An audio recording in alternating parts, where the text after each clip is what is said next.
Wolverine fans, if you like what Coach Blade has to say every week, please like and subscribe. Go Blue.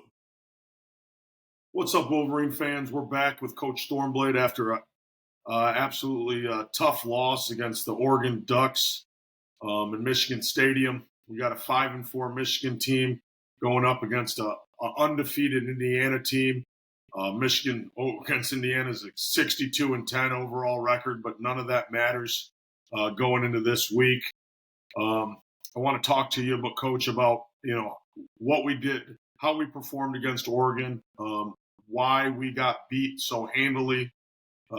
Talk to you obviously about the Big Ten and then the college football playoff, and then we'll dive into Indiana, a game that the critics and everybody out there is saying that we have no chance to win, and we're a 14-point dog. So I know you always stay positive with Michigan football. You keep me on track. It's tough for me right now to Well, believe that. I'm going to tell you why I think the analysts or the analysis of the pundits may underestimate Michigan's strength and may overestimate Indiana, and that's on the basis of the record of the two teams and who they played.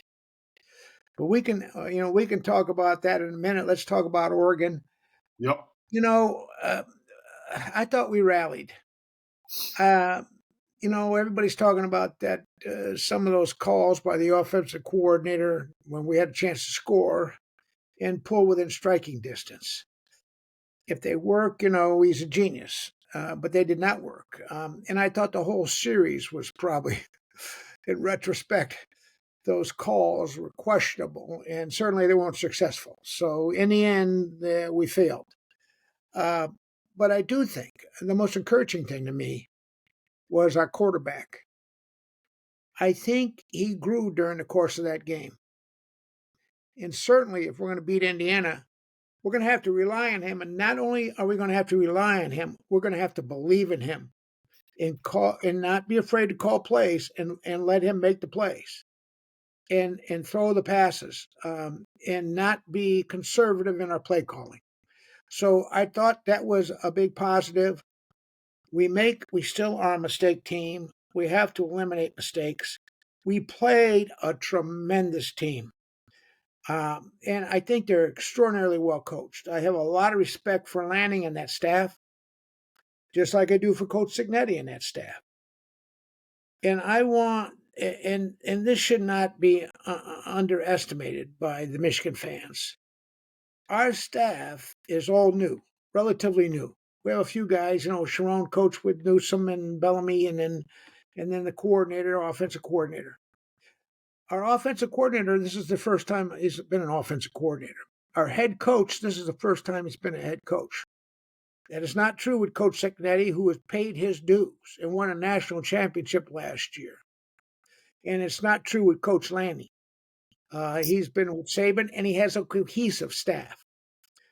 Our staff, I think, is becoming aware of each other's strengths and weaknesses. Sharon talked about it and said we have to start to, sort of collectively have collaboration, at least on the offensive staff. So I think there's an awareness that they got to come up with a good plan to win against this really strong team that we're playing. And I think they learned that during the course of the Oregon game. And I also see growth in our head coach. He has to call him over and get after him. But you got to get after him with your head coach. You got to be demanding, and you got to get in their face, and you got to push, particularly if they're not playing emotionally. Now, he didn't think that was the problem, but he was unhappy that they started so slowly. We can ill afford to start slowly against this Indiana team that has a tremendous amount of momentum and all this enthusiasm and a belief in themselves. We have to have the same belief in ourselves, and our coaches have to believe in our quarterback and just play ball. Let's play ball. when they put 8 men up, we don't need to buck in the line on first down. We're going to throw the ball and believe that we can complete the ball. I think Davis Warren has learned his lesson when he was benched after those interceptions, and that's where we are, and we got to believe in him. We can't just bring Orgy in and run. They know he's going to run. So we just can't continue to do that. I mean, that is predictable. So we have to be unpredictable. We don't have to do crazy trick plays and have a 5'8" receiver throw to a quarterback who doesn't catch the ball on a regular basis and ends up throwing out the ball on a crucial down. We can't do that stuff. And so I see growth and I have hope. And I believe that we have to believe as fans and as coaches and the players and let them play ball. Let them play ball in a capacity crowd, and they think this is the greatest team they've had in Indiana. But I will tell you this, Indiana has beat us 10 times over the course of our rivalry, which dates back way before World War II. So those games may mean nothing, but it does indicate that Michigan has been the dominant team in this matchup. And I'm not ready to capitulate. ESPN says it's going to be a blowout. I don't believe that's going to happen. I'll tell you why. After we talk about a few other things. One of the things I did want to talk about, Rob, is, and I wanted to remind the fans that when you're in a family, and we're a family, and Michigan is a family, and the family is the fans and the players and the coaches. We're a family. Sometimes in a family, things don't go well. Well, you don't bail out on family members. You stick with them, particularly during adversity. So I want the fans to look at it like that. The Michigan family. Let's stick together and let's fight. Let's fight and back our team no matter what. And then I wanted to talk a little bit about tackling, Robbie, which you taught. I've never taught tackling. I was an offensive coach. But it is critical. We had 18 missed tackles against Michigan State, and we are averaging almost 10 missed tackles a game. A year ago, we averaged about 5 missed tackles a game. So that's not good enough, and we can ill afford not to tackle well. Talk a little bit about how you taught tackling, Robbie. Well, I mean, obviously, you have to be aggressive. You have to be physical. You have to have leverage on the ball. You have to, tackling's changed so much over the years. It used to be, put your face mask right on the ball, put your head across. You can't run through, your neck. You can't run through that. You can run through arms. And I still believe that is the right way to tackle. I think you gotta take your head out of it now. You have to have your face mask up. You got to tackle with your chest. You can't lead with the crown of your helmet. It has to be more shoulder pads. Got to tackle with the shoulder. You still have to get your head across. You have to run your feet. I think leverage. Let's go back to that. Leverage for us is our attack point. How we track tackling is where I see us not really arriving to the ball carrier with bad intentions.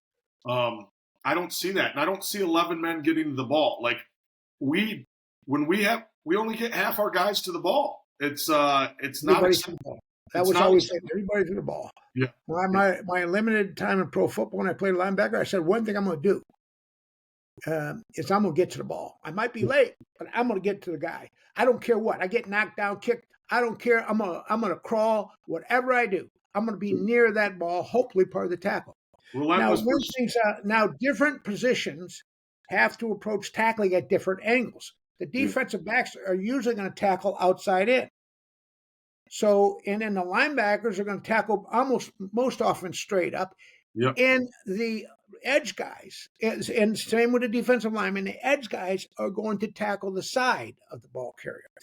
So one of the most important things I think in tackling and blocking is your near foot.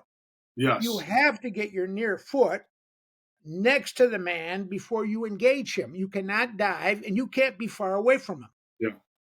And then you have to wrap your arms so you immobilize the runner. When your arms are around him, he can't move his feet to run. Yeah. And so you can't let your arms flail. You cannot dive, and you cannot lunge. I think that they worked on tackling. One of the biggest things you have to do is you have to simulate and practice the angles you're going to tackle from and talk about the strike point. You said it, near hip, near foot, near hip. You got to get it right there, and you got to wrap and run. Like, we got to wrap our – yes. It is an art form. Now, open field tackling becomes even more difficult. But you can't just run at a guy full speed. Certainly, if you're in pursuit, you do, but you have to gather yourself, get under some control. So he can't just make a cut and miss you, but you aim at his chest or belt buckle. Well, Now, most people who play sports know this. when you gather yourself, you have to gain ground. You can't gather yourself and You can't stop. You cannot stop. But you have to get in a hitting position where you bend your legs as you continue to pursue and get your near foot and hip, like you suggested, near the man, not far away, within almost a foot of the man. And then when you engage him, you wrap your arms to immobilize him. Well, they used to say for defensive backs, they say you stop your feet, you're beat. It is that's a good one. It's the exact same. It's the exact same thing with tackling. Everybody thinks, hey, I'm in the open field. I have to break down and I have to stay here. Well, you have to break down. You have to get in an athletic position. You have to sink your hips so you can roll your hips and you can have power. It's all about hip flexibility and rolling your hips through the tackle. But you have to gain ground. You have to have active feet. It's like buzzing your feet. It's like when, back in the old days, when you buzz your feet, you touch your hat. You have to have active feet. And you have to have, like you said, that step, that 6-inch step, that step towards your guy is so important not to stop yourself when you're tackling. Because you start to catch. And then when you catch, you get ran through or you miss tackles. And it is an art form. It is. So I didn't want to do a treatise on a lengthy treatise on tackling. And the point of the whole thing is we haven't tackled well, but to beat Indiana, we have to be fundamentally sound. We have to tackle. And that's a fundamental. It's a fundamental of football, the art of tackling, blocking, sustaining your block, not throwing off your back foot when you're a quarterback, running great routes where you create separation when you're a receiver. We have to beat Indiana. We have to be fundamentally sound and not make any mistakes. And we preach no mistakes. We have to get aligned correctly. We just got to be sound fundamentally to beat Indiana. Eliminate penalties.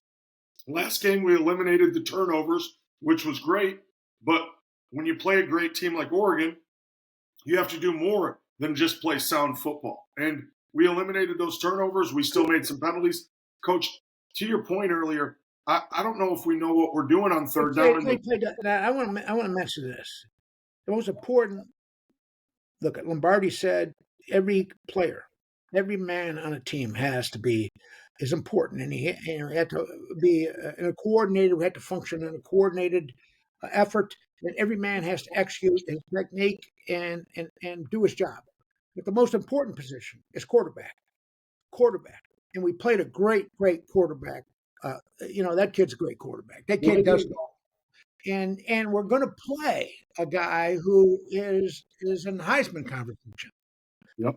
So we're going to have to be ready. Now, let me talk a minute about Indiana. Indiana's all upset because the college football playoff people rated them, I don't know, 8th or 9th. I'm not sure where they rated them. So they think they should be rated higher. They're 8th. And they're doing a great job. And I have great regard for them. Now they've scoring almost 40 points a game, but I want to tell you something. They put on 129 points of those came from against Western Illinois. They got 77 points against Charlotte. 77 points. Their collective, the record of the teams that they have played, the collective record of the teams Indiana has played is 33-45. They've only played 2 teams with winning records. That is Washington, who's 5-4, and Nebraska, who's 5-4. Every other team they played has a losing record. Conversely, Michigan, the total record of the teams they played is 51-29. We have played 2 undefeated teams at the time that were number 1, and Oregon continues to be number 1. And we have played teams with winning record: Arkansas State, Fresno State, Oregon, Washington, Illinois, and Minnesota. The only 2 teams we played with losing records are USC and Michigan State, and they're in 4-5. So, does Michigan have a chance to beat Indiana? Yes, because Indiana has not played a tough schedule. Now, they have been a dominant team. and they're playing with great resolve and enthusiasm, and they're well coached. But I don't see any, I don't think there's a tremendous disparity in talent. Our great strength is stopping the run. And we have the best two interior men in the country. And the other linebackers are tremendous, and our edge guys are good. They are rushing for 200 yards a game. We are only allowing 100 yards a game. If we can, and now they do, Rourke does not run. He's not a great runner. We're not going to beat by quarterback runs. He can come out. He's got decent feet, but he's not a guy that you're going to worry about, like going to beat you with his feet. But he can be effective. But he does run past Savage. He's a portal and an experienced quarterback who had a great career at Ohio U. If we can stop their run early and limit the run and force them into passing situations, that'll be to our great benefit. Now, they pass the ball well. Don't get me wrong. But a lot of those yards and a lot of those points came from teams that don't have real good records, which is indicative of the strength of the schedule, And so when you play teams of lesser talent, now they've racked up big numbers, but they've done it against teams that don't have great records. Well, what do you say about this, Coach? That's exactly what people were saying about Michigan last year. Our strength of schedule, how we were playing. We weren't really getting that. That was different. Michigan at that time had been. Here's why I think it's different, and I don't mean to demean Indiana. They are great, and that guy is a heck of a coach. And like I said, he said of his entire staff, he brought 14 players with him from James Madison, which still continues to play great football, and they won the national championship last year. I thought they won the national. I thought they just won the Sun Belt. Wait a minute. They did not win. They were mad they didn't get they were mad they didn't get recognition, right? Yeah. They had a great team. They won back-to-back Sun Belt championships.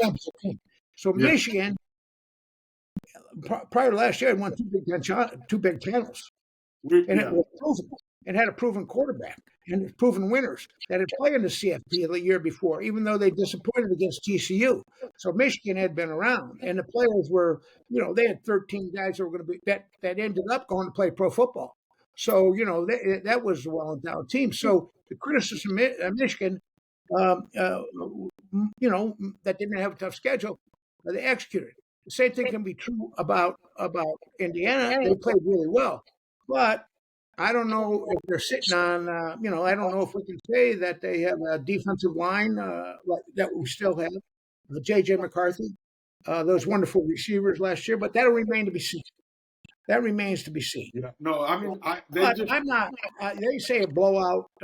Michigan has no chance, and their players, and I'm certain their players have looked at this because they're writing about it. Now, Coach Cignetti says I'm not looking at the CFP thing. If they are focused on their college, and irate because they're not rated in the college football playoff rating where they think they should be. That is the wrong focus for a team that's going to play. They should be focusing on their opponent, and they may be, but the fans are not. They're complaining. They're saying if we were Michigan, you put an M on us, we'd be rated higher. None of that matters right now. You got to play the season now. They're going to play Ohio State in a couple of weeks, and then their rival Purdue. But my point is, that Michigan, you see some things coalescing and coming together. And we have four guys who are going to be picked number one. So we're not, we have some talent on our team. Well, I think we even won. And our defense stops that rushing game. And we can move the ball. And now they're averaging 41 points a game, but I think that's inflated. If we can hold them to 24 or under, I think now we haven't scored a lot of points ourselves, but I believe we could be in a position to win this game. And I think it's not 14-point difference. That's my opinion. I have a great bias. I love Michigan. I respect our opponent, and I respect this coach and what he's done. But I think we can compete, and I think we're in a position to do it. We have to get that 6th win under our belt to get a bowl game. We have to do it. And these guys have been national champions. These guys are accustomed to winning. And so I think if you just say these people are going to blow them out, that doesn't happen in Michigan. We don't get blown out. They're not going to put 77 points on us like they did Charlotte. That ain't going to happen. I can assure you of that. There's too much pride. There's too much talent. Well, I do agree. They did win. These 14 players he brought did win back-to-back Sun Belt championships, not national championships. They do kind of have a similar pedigree. I see where they Well, draw. they didn't play Alabama. I understand. Those I teams, understand. Ohio State. Those are. I mean, they were. I see where they draw the comparisons, and I think that he's maximized these kids' talent. Well, I think the pundits are wrong on this. I think it's going to be a close game, and I'm counting on our guys to come out and would resolve. And I'm counting on our coaches. I'm counting on our coaches. The thing I'm worried about is we're not a great passing team, but they are the number one rush defense in the whole entire country. And the other thing, Rob, is they maybe have the best offensive line in the country, in the conference. I think Indiana is the real deal. I don't think they're protected. I agree. They're undefeated. Yes. But also, when you look at strength of schedule, they've only played 2 teams with winning records. 2 teams. I would rather play Penn State than Indiana. I think I saw Will Howard try to give the game to Penn State over and over again. He did not play an outstanding game against Penn State. They won that by one. Penn State has some athletes, Rob. They're pretty good. I know. They're a pretty good team. And, I think Penn State could have won that game. The one guy kicked the ball out of bounds. There were a lot of 50-50 calls there that could have went either way. And I don't want to talk about that game. I think Penn State's a pretty good team. Now, Michigan has 4 teams. Now, this is great. The Big Ten is 4. I agree. I'm telling you my opinion. I respect that. I think Indiana is the second best team in the conference.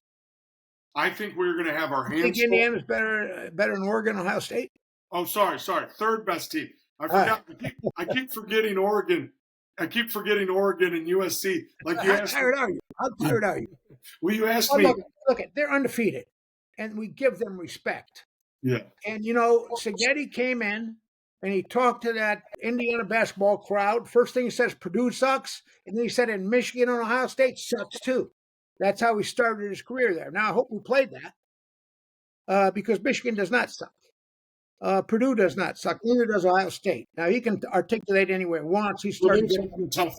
I have respect for all and it kind of pisses me off, but that's who he is. But that's okay. He's a fiery guy, and I'll let that go. I don't believe in insulting or maligning. We got too much of that everywhere.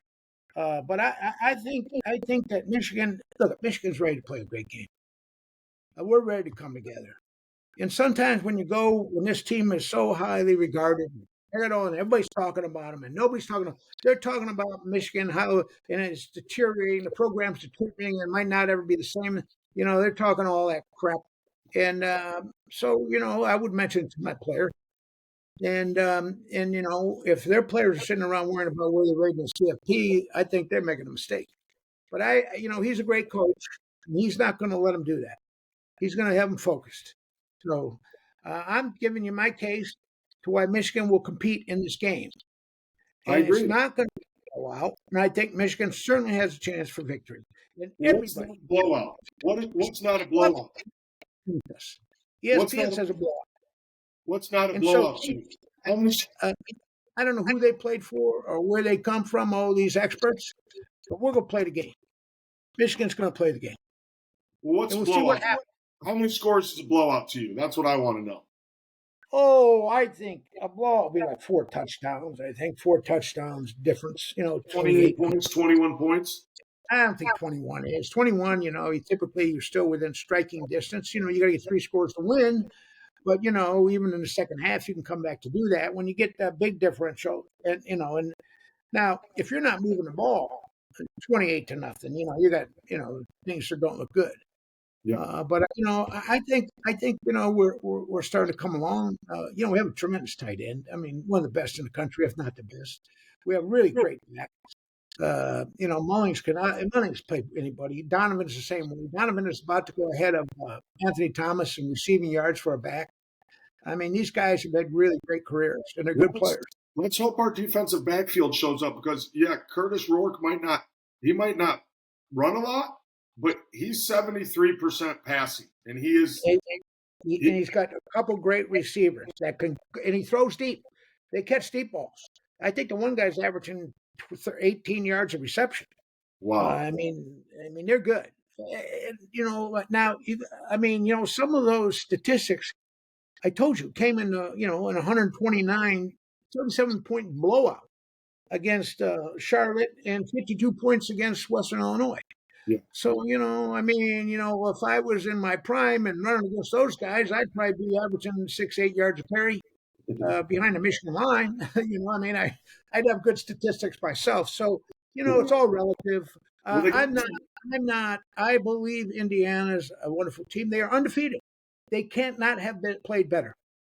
And they believe in themselves, and they have captured the enthusiasm of that community down there, the state, and the nation because of their dramatic turnaround.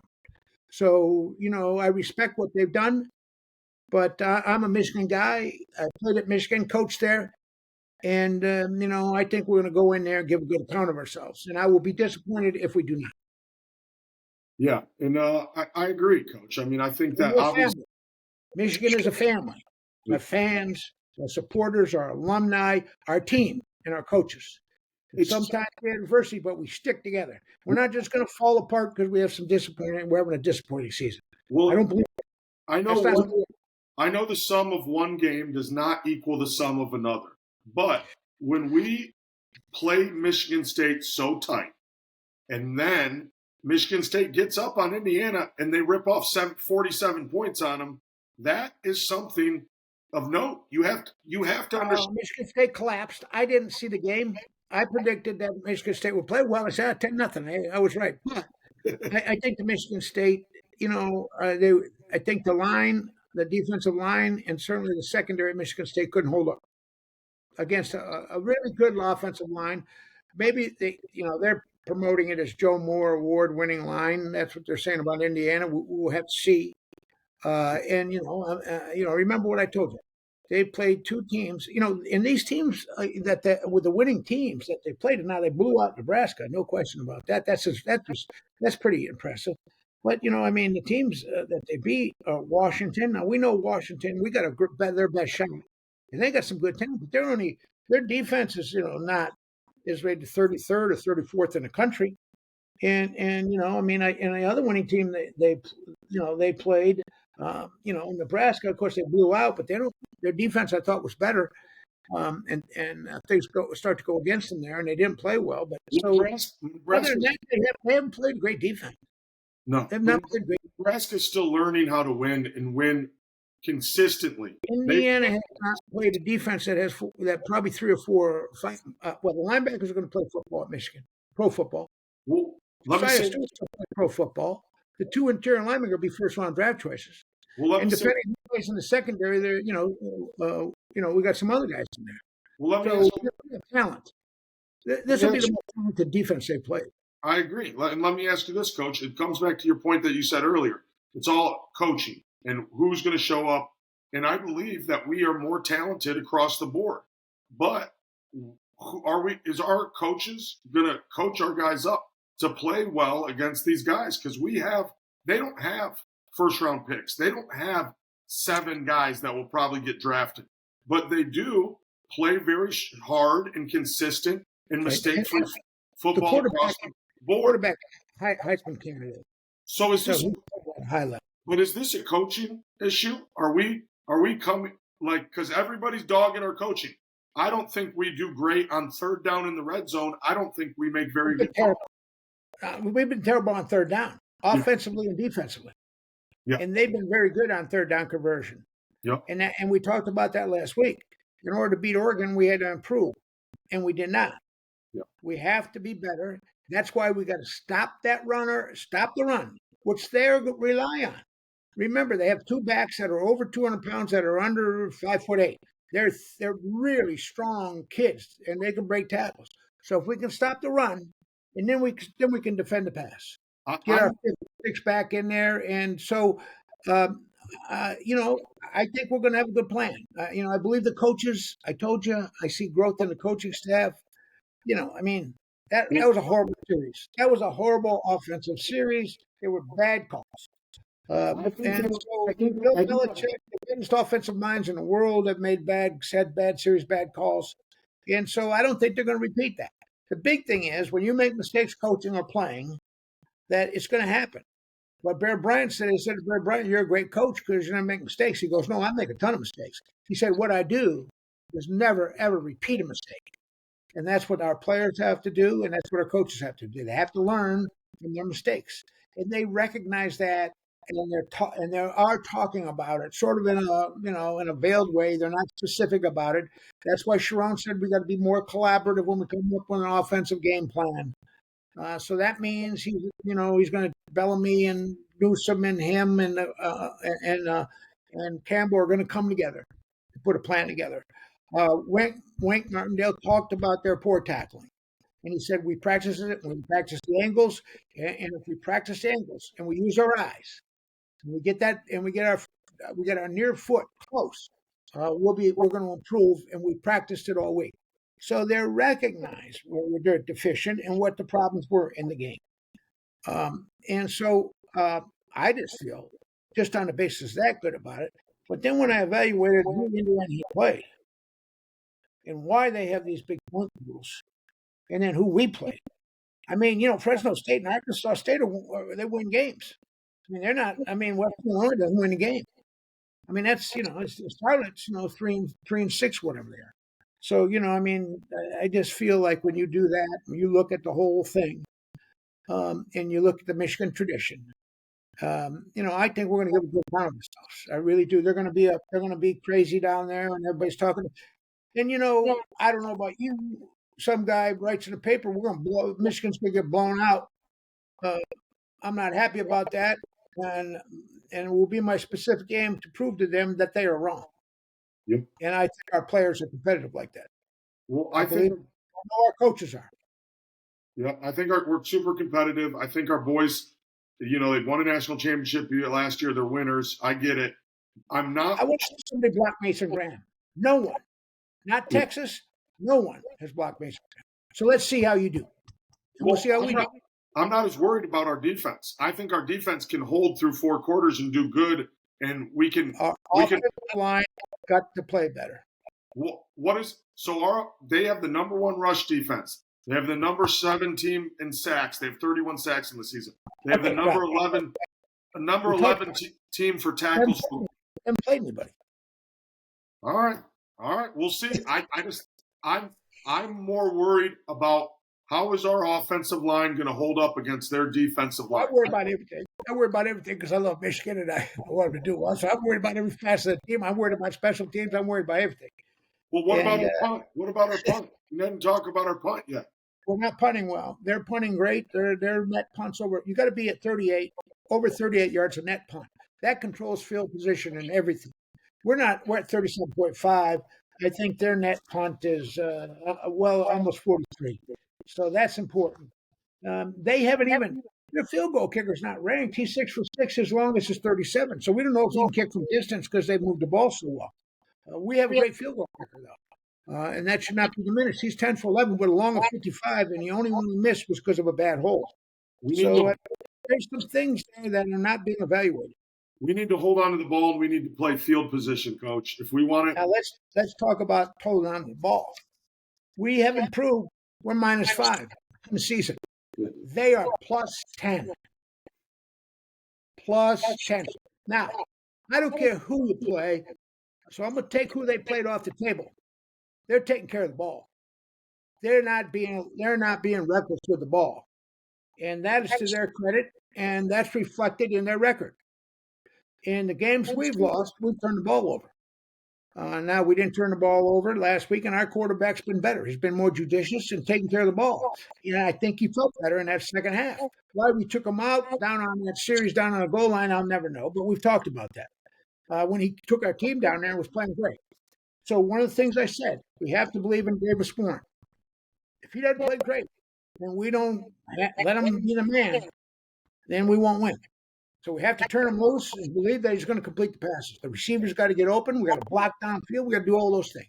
So we talked about it. First thing we talked about when we talked about tackling. Michigan must be fundamentally sound in this game because we are going against a very difficult, undefeated opponent that has enthusiasm and momentum and believes in themselves. By the same token, we're Michigan. We're going to believe in ourselves. And we're going to go in there in that stadium. And we're going to play great. and play together and win. And we got to believe in that. Well, this is a true test of the new transfer portal. A coach comes, he brings 14 players. He has some 7-year players, 6-year, 5th-year players on his roster. And he gets a kid that was an all-star in the MAC that played unbelievable ball at Ohio. And he mashes them up together. And They got a great defensive player, right? That's their nose guard, their defensive end, their Will Backer. Their Will Backer from JMU is playing unbelievable, Coach. I mean, one guy has a sack every game, gets a sack a game. Exactly. So this is a true test of the transfer portal and what you can do in a year. Well, it only proves that you can accelerate your program success by bringing in good players. And one of the most important people you have is your director of player personnel. And if our guy's not out there looking at every good MAC player, every good Division II player who has the potential to come and play really, really great football, then we are not doing the job. I trust we are. I have no idea if we are. I do know that we're recruiting well. And the kids are interested. And so all those are good. We just flipped a kid from Georgia. We just flipped a kid from Georgia, but all these kids get experienced players that have success. They're proven players. You know, you're not counting on some high school kid that was a great player, but you don't know when he gets with the big boys, everything accelerates, gets faster, gets tougher. And whether they have the sense of purpose required to succeed and play and get it done, you don't know that till you get them. And you know, you're not going to bring a guy in and win the Big Ten title that, probably with a quarterback, even though we get a great quarterback. So that's why that Moss kid from USC is of great interest. He has indicated he wants to transfer portal. He wants to play at Michigan. So if we can experience quarterback like that and bring in a great player from Belleville, that would be a nice. And then the kid from Charlotte, we're going to have to look at him, and I'd like to see him play some if we can, because it won't violate. He won't put in jeopardy his 5th year.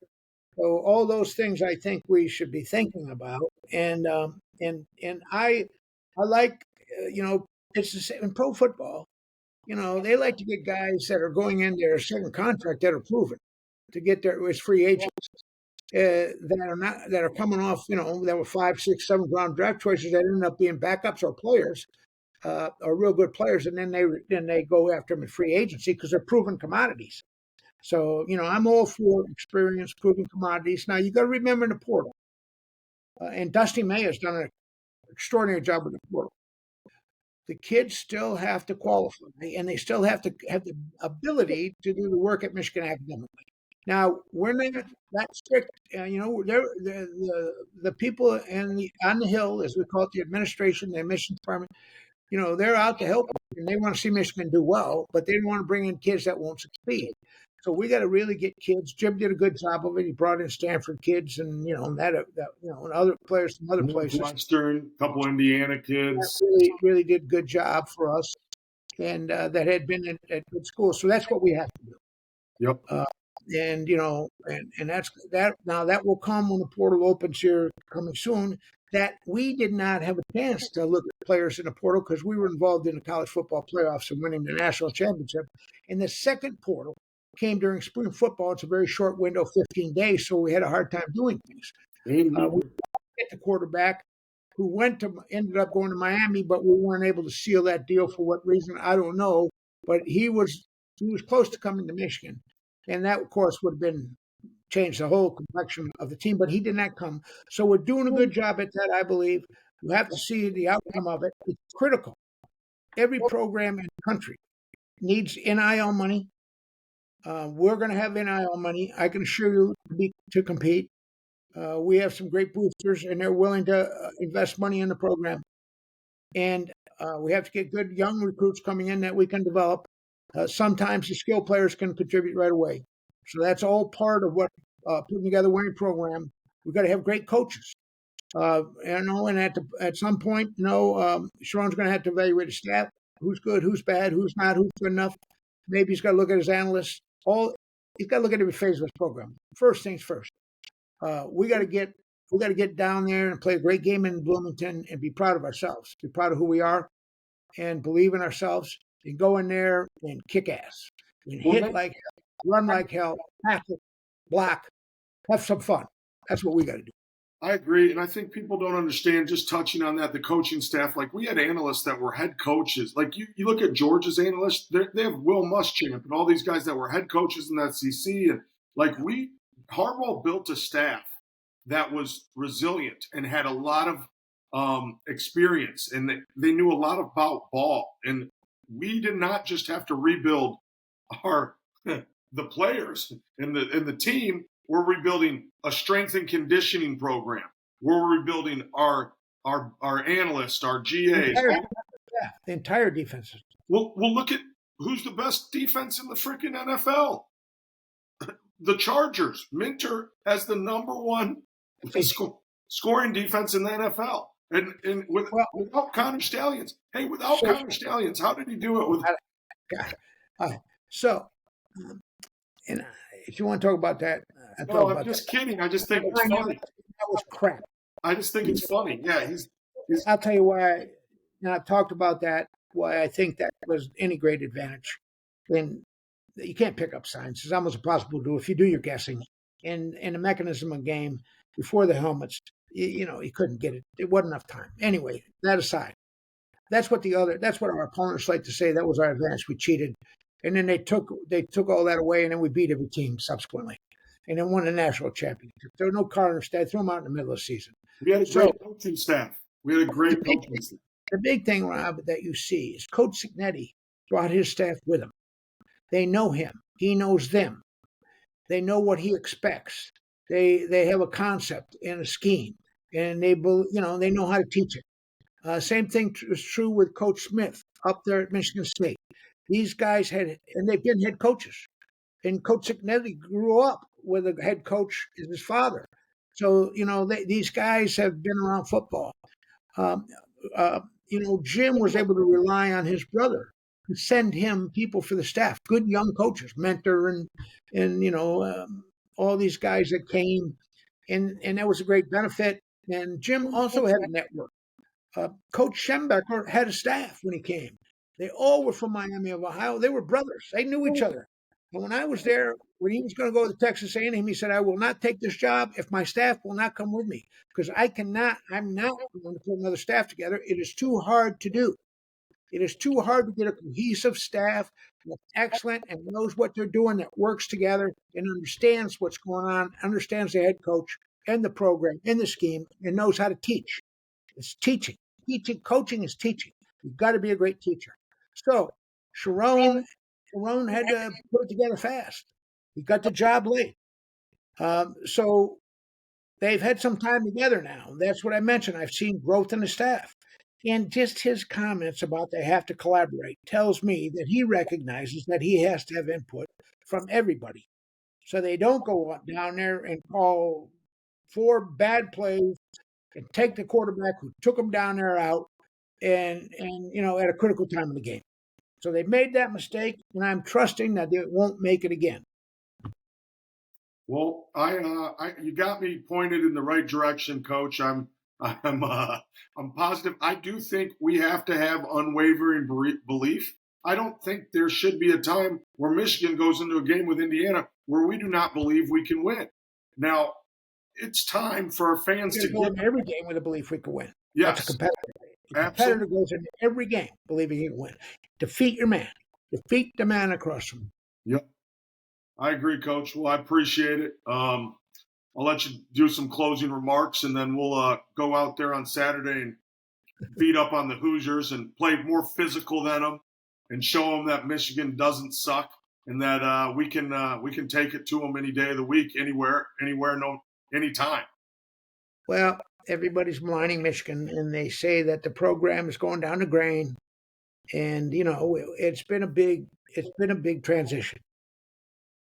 So we can articulate all and identify all the reasons that we haven't done as well as we would have liked. But so we have 3 games left. We're not bowl eligible yet. We have a lot of incentive. We're playing a great Indiana team.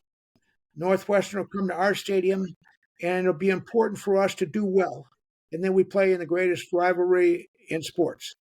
So we have a lot to play for. We got a lot to look forward to. We have some great, great players playing for Michigan that are going to play their last 3 games. I love watching Mason Graham. I don't watch the other guys when he's out there. I mean, that guy, and then Grant is just as good. And Josiah Stewart is learning and coming. And TJ Guy. And then I really like our linebackers. Now, we've had some problems with injuries on the corners, and I'm not sure who's going to play. We can't play man if we don't have corners that can cover.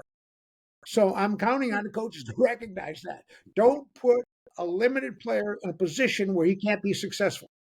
Put him in a position where he can be successful, and that means play some zone if you have to cover up his speed. He might not be fast-footed. He might not be run as well. By the same token, we got to get this work. He broke his thumb, and to his credit, he came back. They put a screw in his thumb or something. He had an operation, but he was not as accurate in the last game. I think he was 19 for 31, as he has been. So let's get in his face, and let's play great football. But you know what I really want kids to do? I want them to play and give their best effort and have some fun. Have some fun, man. My best game of my career was against Indiana down there, and it was maybe the most. I just thought to myself when I was playing that game and doing well, man, this is fun. Yeah.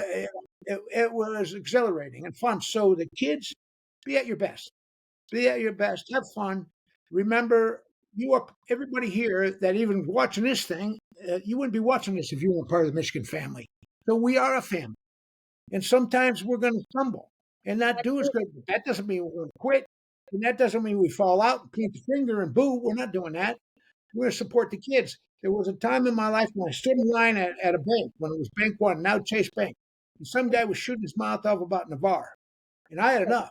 I said, I'm going to tell you something. John Navarre is my son. I don't know him, but he's from Michigan. He's my brother. And shut your mouth.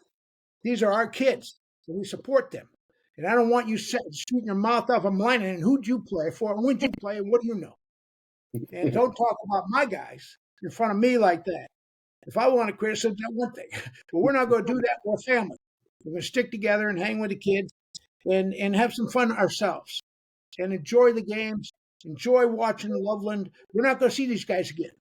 They're playing their last games in Michigan, and what magnificent careers they've had. So let's root them on. Let's see our young players get better. Let's believe in Warren, and he's going to be a job. Let our coaches believe in him, and let's get going and have some fun and look forward to playing Indiana, a team that has done an extraordinary job and is a great team right now. And let's see how we do. Let's play the game, and I do not believe they're going to blow us out. I don't believe it.